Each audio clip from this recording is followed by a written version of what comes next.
Bonjour à tous. Alors, je suis très content d'être ici ce matin pour partager quelques pensées, quelques réflexions à partir de mes lectures et de ce que le Seigneur m'a inspiré pour aujourd'hui.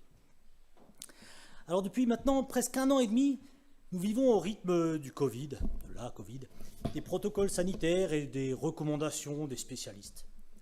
Tous les jours, on entend les conseils des médecins, des gestes à ne pas faire, des attitudes à adopter, et qui évoluent au fur et à mesure des découvertes sur cette maladie, sur ce virus. On a beaucoup entendu aussi les conseils du président de la République, encore il y a quelques jours, lorsqu'il nous rappelait qu'il faut tenir encore quelques semaines avec les gestes barrières et le couvre-feu, ou le Premier ministre, et je le cite, « Il faut vacciner, vacciner, vacciner », mais à côté, « Il faut impérativement maintenir les gestes barrières ». Même le pape nous a rappelé qu'il faut se faire vacciner. Charline, tu peux me mettre le... Il faut. Voilà. Est-ce que vous avez une idée du nombre de fois par jour où vous dites « il faut » ? L'expression « il faut » est utilisée par tout le monde, je ne sais pas combien de fois. Je me suis rendu compte, même tout récemment, que c'est même la première chose que je dis à mes enfants quand je les réveille le matin. « Il faut te lever, mon chéri, c'est l'heure. » Les profs, en ce moment, on n'arrête pas de le rappeler aux élèves. Il faut réviser, il faut travailler, le bac, ça démarre dans 15 jours. On a beaucoup entendu les entraîneurs de foot, les joueurs, les dernières semaines, parler du prochain match. Il faut le gagner pour essayer d'être champion de France ou pour se maintenir en Ligue 1. Il faudrait que mon message soit terminé à 12h30, si tous ceux qui sont sur place ne veulent pas manger brûlé. Bref, quand on dit « il faut », il s'agit toujours de quelque chose de nécessaire, d'important, parfois même d'indispensable. Il s'agit d'un impératif, d'une exigence. Il faut, par exemple, qu'aujourd'hui, je n'oublie pas de passer souhaiter une bonne fête à ma maman. Et lorsque j'ai parcouru l'évangile de Luc, je me suis rendu compte que Jésus emploie cette expression « il faut » plusieurs fois. Et j'aimerais regarder ces versets avec vous. Mais juste pour replacer un peu le cadre, Luc, c'était probablement aussi un médecin et quelqu'un de très cultivé. Luc, c'est l'auteur de 2 livres dans le Nouveau Testament, un des 4 évangiles donc, et l'auteur du livre des Actes des Apôtres. Mais Luc, c'est quelqu'un qui n'a probablement pas connu le Christ personnellement. Et donc, lorsqu'il écrit, il écrit avec le souci que tout ce qu'il dit puisse être attesté par des faits historiques. Luc, c'est aussi un théologien. Des 4 évangélistes, Luc est celui qui parle le plus du rôle du Saint-Esprit dans la vie de Jésus-Christ.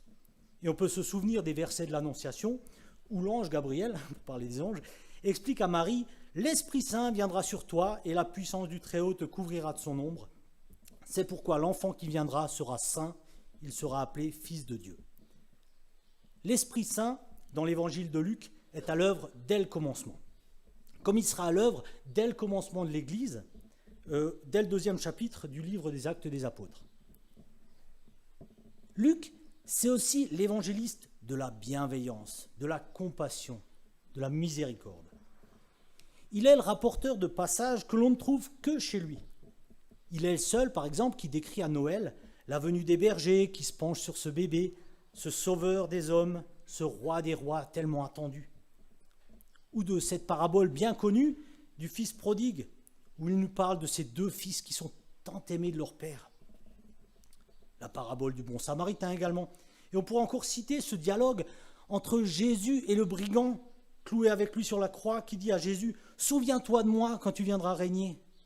Et Jésus lui répond « Je te le dis en vérité, aujourd'hui tu seras avec moi dans le paradis ».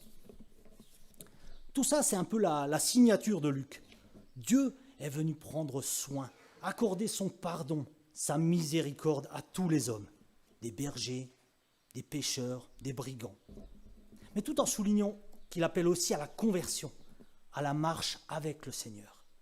Comme lors du dernier repas, juste après l'institution de la scène, lorsqu'il s'adresse à Pierre, il lui dit « Mais moi, j'ai prié pour toi, afin que ta foi ne disparaisse pas. Et toi, quand tu seras revenu à moi, affermis tes frères. » Je vous invite donc à prendre l'évangile de Luc, dans lequel j'ai trouvé plusieurs passages où Jésus dit « Il faut ». Et le premier de ces passages, nous pouvons le lire au chapitre 2. C'est l'histoire de Jésus, enfant qui est perdu au temple.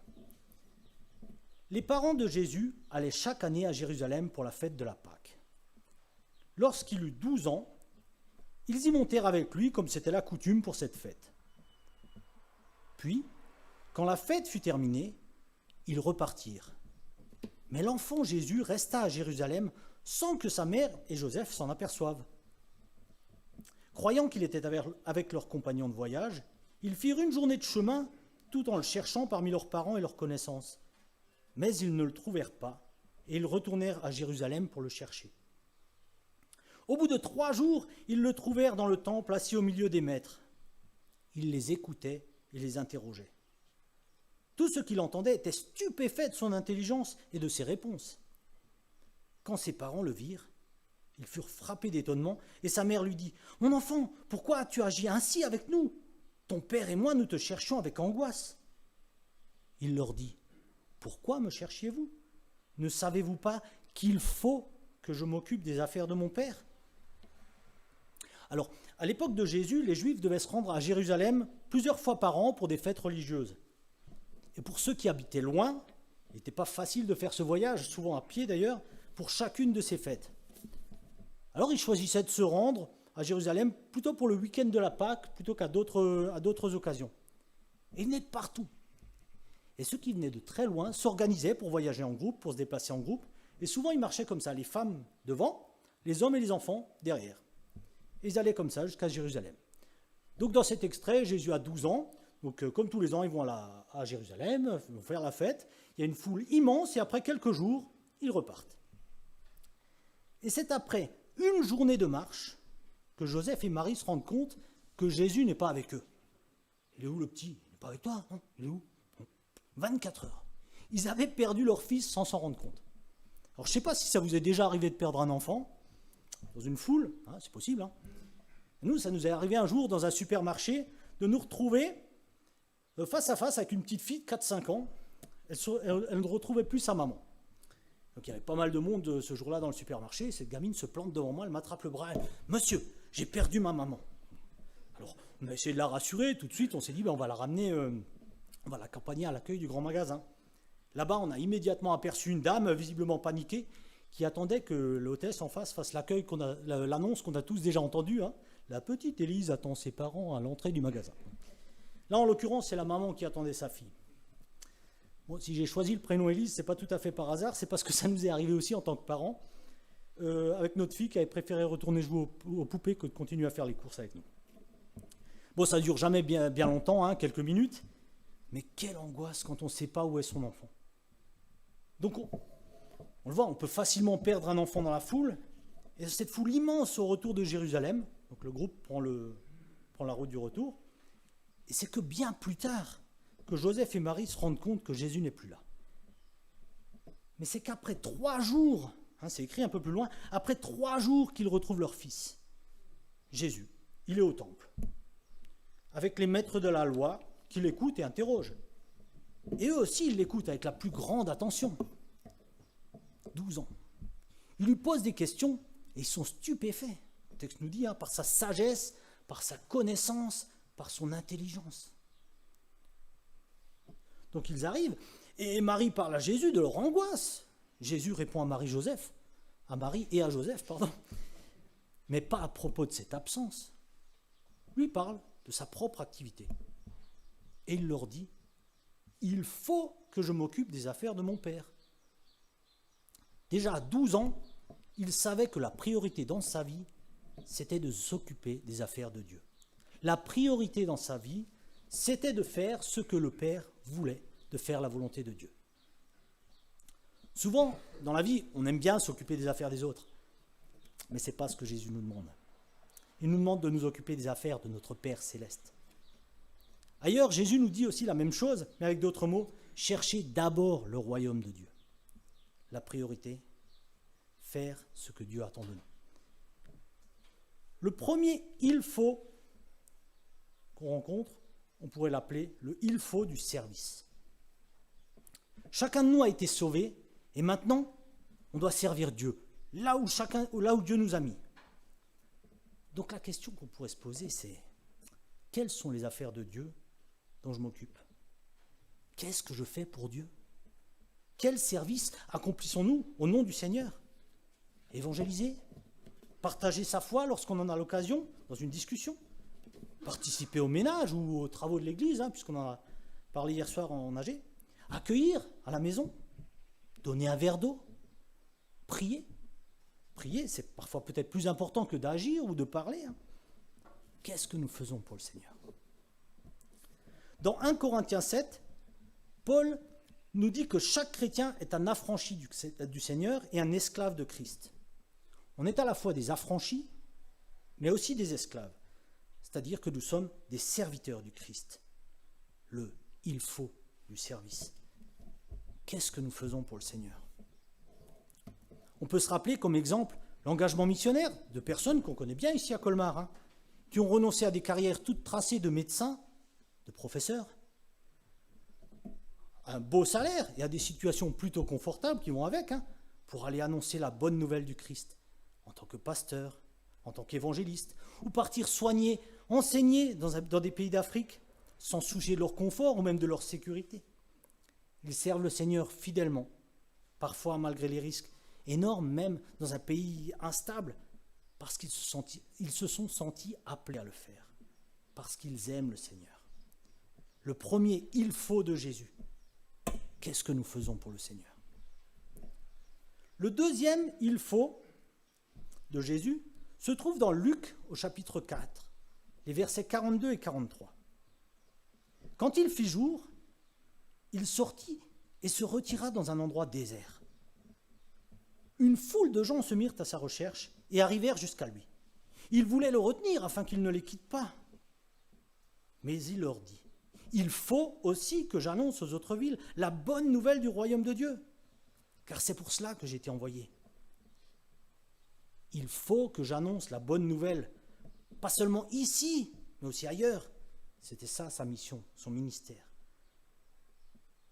Ce deuxième « il faut » de Jésus pourrait être appelé le « il faut » de l'annonce de la bonne nouvelle.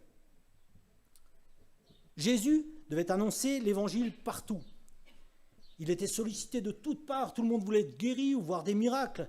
Et Jésus leur répond, mais ma priorité, c'est pas ça. Ma priorité, c'est l'annonce de la bonne nouvelle, l'annonce du pardon des péchés. Son ministère était l'annonce de la bonne nouvelle. Nous avons déjà du mal à annoncer l'évangile autour de nous, dans nos relations, dans notre ville, parfois même dans notre quartier.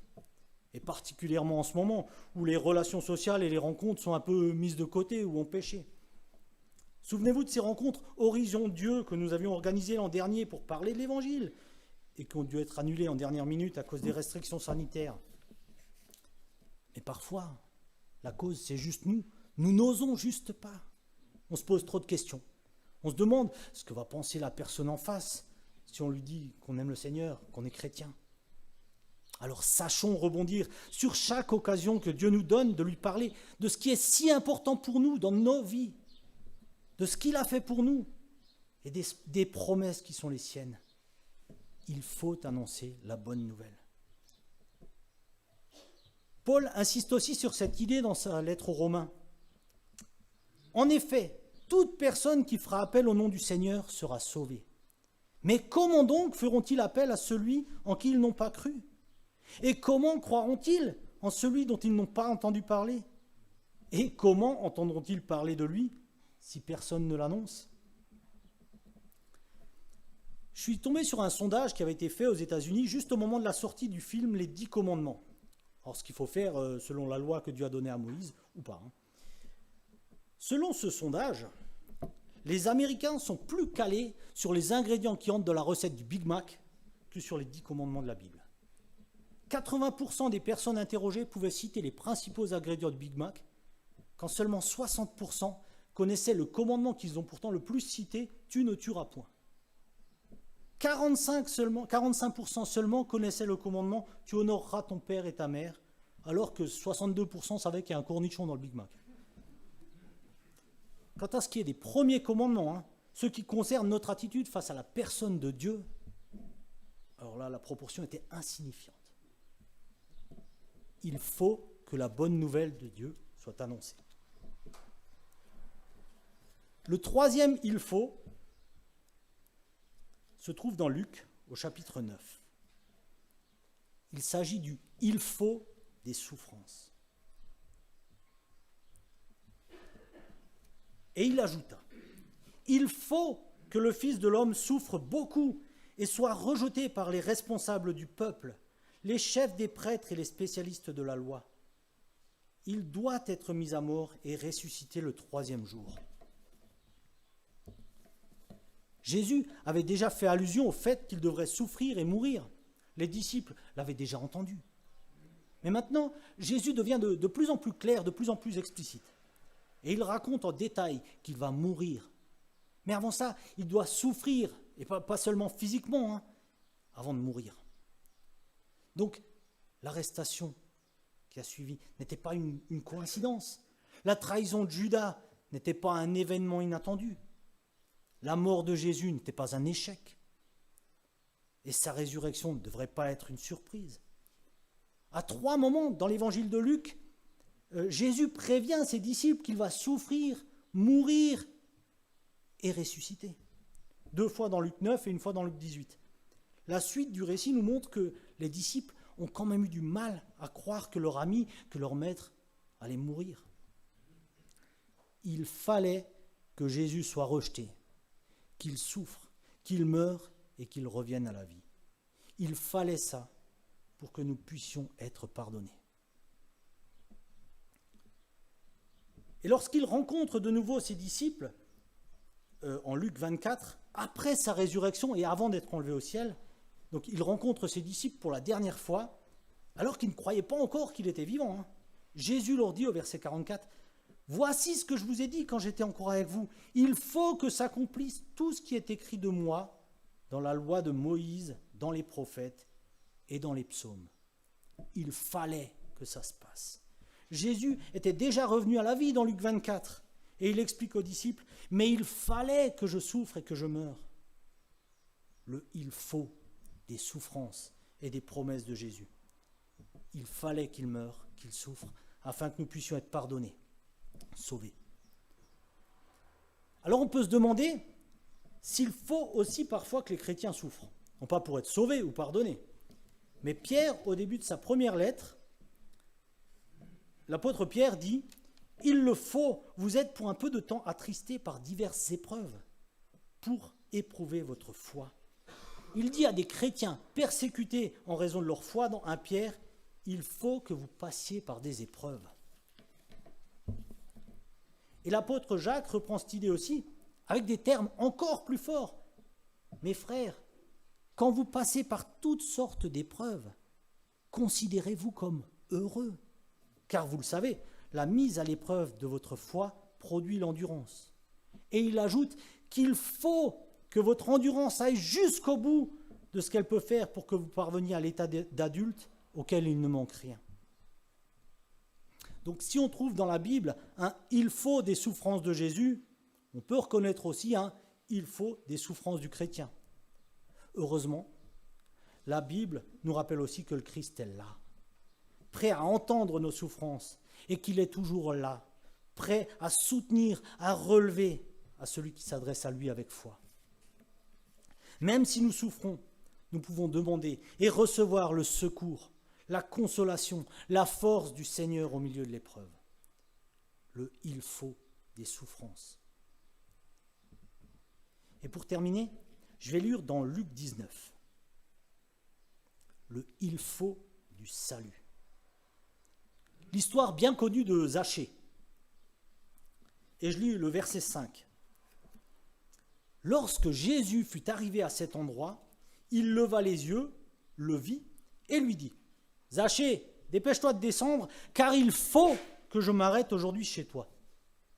Il faut que j'aille chez toi. » Alors, l'histoire de Zachée est particulièrement intéressante et pourtant pleine de paradoxes. Le nom Zachée, déjà. Alors, je ne suis pas un spécialiste, mais il semblerait que le nom de Zachée vienne de l'hébreu et signifie « pur ». J'ai trouvé une autre référence qui disait « juste ». Mais Zachée, avant de rencontrer Jésus, était tout sauf pur, même plutôt injuste. Il était chef des collecteurs d'impôts et profitait bien de sa fonction pour s'enrichir. mais Zachée, l'injuste, devient juste par sa foi en Christ.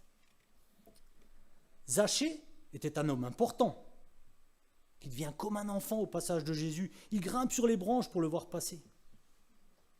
C'était un homme petit, qui devient un grand dans le royaume de Dieu. Zachée était un homme détesté de tous, parce que c'était un profiteur, mais il était aimé de Jésus. Zachée était un homme riche, qui méprisait les pauvres. Mais en réalité, c'était un homme qui était pauvre, et qui devient riche grâce aux bénédictions reçues suite à sa conversion à Jésus-Christ. Le « il faut » du salut. Il faut que je vienne chez toi aujourd'hui. Zachée voulait voir Jésus, et Jésus voulait aller voir Zachée. Jésus voulait aller voir Zachée. Et les deux se rencontrent. C'est ce qui se passe quand il y a une conversion. Jésus cherche le non-chrétien cherche Jésus, et comme on l'entend dans les séries télé, ça match. Ça correspond, ils sont en harmonie. Il y a conversion, il y a le salut. Et très vite, juste après, Jésus prononce cette phrase magnifique au sujet de Zachée et de sa famille.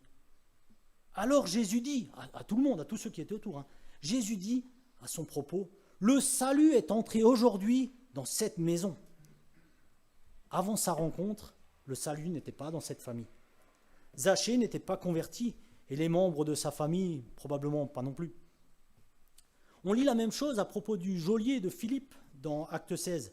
Le geôlier se convertit, et toute sa famille dans la foulée se convertit et se font baptiser la même nuit. Il faut prier pour nos familles, pour nos amis. Il faut prier que le salut entre dans leur maison. Prions pour les membres de nos familles qui sont chrétiens, afin qu'ils soient des témoins pour ceux qui ne le sont pas. Prions aussi pour les membres de nos familles, pour nos amis qui ne sont pas chrétiens. J'ai pensé à une histoire que m'a racontée Malou, pour ceux qui la connaissaient. Après sa conversion, dans sa jeunesse, elle avait prié pendant des années pour une de ses amies, qui ne s'était convertie que beaucoup plus tard. Plus de 50 ans après, si je me souviens bien. Mais elle s'en réjouissait encore. Il faut du salut. Il faut que je vienne chez toi. Jésus dit encore quelque chose de ressemblant à un pharisien, à Nicodème, pendant une nuit. Il faut que tu naisses de nouveau, sinon tu ne rentreras pas dans le royaume de Dieu. Jésus nous appelle et nous rappelle que si ce n'est pas encore le cas, il faut naître de nouveau par la foi en Jésus-Christ. Il faut nous convertir, il faut devenir chrétien. Il s'agit pour nous de quelque chose de capital, d'hyper important, qui conditionnera le reste de notre vie et toute notre éternité. Il s'agit d'une exigence de la part du Seigneur, mais il nous laisse choisir si on veut le suivre ou pas.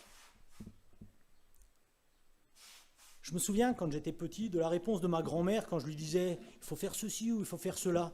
Elle me répondait souvent « il faut que mourir ». Ben non, ma mère. Comme l'a écrit le prêtre catholique Vincent de Paul, il faut commencer par les choses de Dieu, il faut faire ses affaires, il fera les nôtres. Jésus nous rappelle qu'il faut nous attacher à faire des choses pour Dieu. Il faut du service. Il faut annoncer la parole de Dieu autour de nous. Il faut des souffrances. Confiez vos souffrances, vos difficultés au Seigneur qui sait exactement ce que vous êtes en train de vivre. Et soyez certains que ces promesses vont s'accomplir. Enfin, il faut du salut, afin de profiter et de faire profiter de ces promesses. Êtes-vous convertis? Ou êtes-vous prêt à laisser le Seigneur entrer dans votre vie? Je vais encore prier. Seigneur Jésus, nous voulons te remercier pour ton enseignement.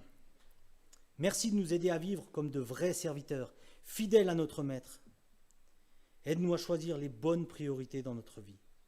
Aide-nous aussi à partager cette bonne nouvelle que nous avons reçue et à annoncer le message du salut qui est entré chez nous. Merci aussi de nous aider, de nous soutenir dans nos souffrances. Au nom de Jésus, nous te prions. Amen.